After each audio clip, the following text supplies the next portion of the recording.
इसी बीच ईरान ने इजराइल पर भी मिसाइलें दागी हैं। लॉन्ग रेंज मिसाइल से इजराइल पर अटैक किया गया। गैस फील्ड पर हमले का जवाब दिया। तेल अवीव और रमत गान में यह अटैक हुआ है। तस्वीरें सामने आ रही है। भयंकर हमला बोला गया तेल अवीव और रमत गान में। तो हम आपको इजराइल की तस्वीरें दिखा रहे हैं, चूंकि ईरान के पलटवार की है, ईरान के जवाब की है। गैस फील्ड पर जो हमला किया गया उसका बदला लेने के लिए ईरान अब लॉन्ग रेंज मिसाइलों का इस्तेमाल कर रहा है इजराइल पर अटैक के लिए। आग का गोला बनी कार का ये खौफनाक नजारा इजराइल का है। ईरान की ओर से दागी गई मिसाइल की चपेट में आई कार में ब्लास्ट के बाद भयंकर आग लग गई। इजराइल के घनी आबादी वाले शहर रमत गन में एक मिसाइल गिरने का दिल दहला देने वाला वीडियो भी सामने आया है। यह मिसाइल हमला पास ही लगे एक सर्विलांस कैमरे में कैद हुआ है। वीडियो में देखा जा सकता है कि कैसे एक तेज रोशनी के साथ मिसाइल जमीन से टकराती है, जिसके बाद एक जोरदार धमाका होता है। धमाके के बाद घरों के शीशे टूट गए और कार भी इसकी चपेट में आ गई। तो ईरान के इंटेलिजेंस मंत्री इस्माइल खतीब की मौत की खबर सामने आई है। बड़ी खबर है, इजरायली हमले में इस्माइल खतीब की मौत हो गई है। इजरायली रक्षा मंत्री काट्स बोले कि हर ईरानी अधिकारी की हत्या करने की योजना हमारे पास है। युद्ध को एक नए स्तर पर हम लेकर जाएंगे, ये कहना है इजरायली रक्षा मंत्री काट्स का। ईरान सरकार ने आधिकारिक तौर पर अपने इंटेलिजेंस मंत्री इस्माइल खतीब की मौत की पुष्टि कर दी है। ईरान की सुरक्षा व्यवस्था के सबसे महत्वपूर्ण स्तंभ माने जाने वाले खतीब की मौत ने देश के भीतर और बाहर खलबली मचा दी है।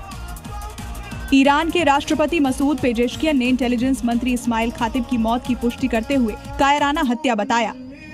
खतीब को हुज्जतुल इस्लाम की उपाधि मिली हुई थी, जो ईरान में उच्च धार्मिक पदों में गिनी जाती है। इसके अलावा उन्हें खुफिया तंत्र में दशकों का अनुभव था। वहीं IDF और ISW ने इलाके में हाल के हमलों के बाद हटाए गए ईरानी नेताओं की एक बड़ी एलिमिनेशन लिस्ट जारी की है। और इसी लिस्ट के बीच में खबर यह है कि ईरान ने कतर पर मिसाइल अटैक कर दिया है। कतर की तेल रिफाइनरी को ईरान ने निशाना बनाया। रास लफान रिफाइनरी, उसमें भयंकर आग लगी। देखी तस्वीरें। रास लवान में यहाँ पर जो बैलिस्टिक मिसाइल है वो गिरी। आग के बदले आग का सिद्धांत लागू किया जा रहा, कहा ईरान ने। तो रास लफान में बैलिस्टिक मिसाइल गिरने के बाद आग की ऊंची लपटें उठती नजर आई, धुएं का गुबार उठता नजर आया। ईरान ने कतर पर यह मिसाइल अटैक किया है। अब ईरान की सूची में वो तेल रिफाइनरीज भी हैं जो कि UAE और सऊदी अरब में है।